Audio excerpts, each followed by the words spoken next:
ये कहानी है अजमेर की, जहां अल्लाह के नेक बंदों के कदम पड़ते ही पूरा शहर हिल गया। एक ऐसा करिश्मा हुआ जिसने लोगों के दिलों को झकझोर दिया। अना सागर सूख गया और जब सच्चाई सामने आई तो 32,000 से ज्यादा लोगों ने कलमा पढ़ लिया। जानिए कैसे एक फकीर की दुआ ने पूरा इतिहास बदल दिया। अगर आप मेरे चैनल पर नए हैं तो इस चैनल मोहम्मद तालिब 786 चैनल को सब्सक्राइब करें और बेल आइकॉन दबाएं। अजमेर की सरजमी पर जब चंद फकीरों के कदम पड़े तो हिंदुओं में हलचल मच गई।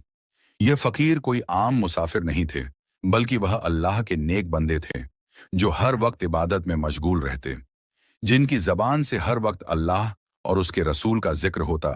उनके रोजाना की अजान और नमाज की आवाज पूरे शहर में गूंजने लगी, जिससे हिंदू समाज में बेचैनी फैल गई। आखिर यह खबर राजा तक पहुंची। राजा को बताया गया कि यह फकीर न सिर्फ हमारे पवित्र तालाब से पानी लेकर वजू करते हैं, बल्कि हमारे देवी देवताओं के खिलाफ भी बातें करते हैं। यह सुनकर राजा गुस्से से आग बबूला हो गया और उसने फौरन इन फकीरों को शहर छोड़ने का हुक्म भिजवाया। जब यह पैगाम ख्वाजा गरीब नवाज रहमतुल्लाह अलैह तक पहुंची तो उन्होंने बड़ी नरमी से फरमाया, और भी तो इतनी दुनिया आती है, हमारे पानी पी लेने से कौन सी कमी आ जाएगी। लेकिन राजा के लोग आकड़ कर बोले, वह सब हमारे धर्म के लोग हैं, मगर तुम एक अलग धर्म के हो। अगर आइंदा तुम लोगों ने हमारे तालाब को हाथ लगाया तो अंजाम बुरा होगा। यह सुनकर हजरत कुतुबुद्दीन बख्तियार काकी रहमतुल्लाह अलैह ने फरमाया, शायद ये लोग हमारे पानी पी लेने से झगड़ा करेंगे, तो क्यों ना हम कुछ पानी अलग रख लें। फिर उन्होंने तालाब से एक मश्क पानी भरने की इजाजत मांगी, मगर हिंदुओं ने एक शर्त रख दी, तुम्हारा जिस्म पानी से नहीं छूना चाहिए।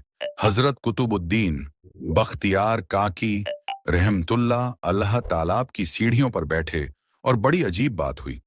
जैसे ही उन्होंने मश्क पानी में डुबोया और बाहर निकाला, पूरा अना सागर तालाब सूख गया। यह देखकर पूरे अजमेर में कोहराम मच गया। लोग रोने लगे, हम अपने गुनाहों का बोझ कैसे हल्का करेंगे, हम किससे अपने पापों का प्रायश्चित करेंगे। पूरे इलाके में आग की तरह यह खबर फैल गई कि फकीर ने अपने जादू से अनाथ सागर सुखा दिया है। राजा भी इस खबर से परेशान हो, उसने अपने मंत्रियों से सलाह ली। सबने कहा, यह कोई आम इंसान नहीं, या तो कोई बहुत बड़ा जादूगर है, या फिर सच में अल्लाह का वली। मगर राजा को सबसे बड़ी चिंता यह सताने लगी कि अगर अना सागर नहीं रहा तो अजमेर का महत्व भी खत्म हो जाएगा। आखिर तय किया गया कि इस फकीर से बात की जाए और पता किया जाए कि वह आखिर चाहता क्या है। जब शहर के लोगों का हुजूम ख्वाजा गरीब नवाज रहमतुल्लाह आल्हा के पास पहुंचा तो गिर गिड़ा, कहने लगे, बाबा तुम भी वजू कर लिया करो, मगर हमारे अना सागर को लौटा दो। उनकी बेबसी देख ख्वाजा गरीब नवाज रहमतुल्लाह अलैह मुस्कुराए और हजरत कुतुबुद्दीन बख्तियार काकी रहमतुल्लाह अलैह को इशारा किया, जाओ मशक, जल तालाब में वापस डाल दो। जैसे ही मश्क तालाब में डाला गया, पानी अपने पूरे जोश के साथ वापस लौट आया। वह पानी सिर्फ तालाब में नहीं बल्कि हजारों दिनों में उतर गया। ऐसा लगा जैसे दिलों की शक्ति भी उस पानी के साथ बह गई। कहते हैं कि उस शाम 32,000 से ज्यादा हिंदू लोगों ने कलमा पढ़कर मुसलमान हो गए। यह देखकर हिंदू पंडितों और आम लोगों के दिलों में आग भड़क उठी।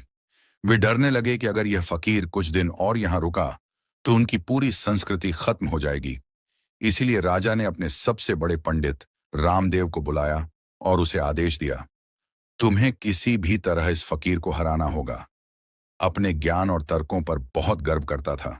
वह अकड़कर ख्वाजा गरीब नवाज के पास गया और बेहूदे सवाल करने लगा। ख्वाजा साहब चुपचाप सुनते रहे।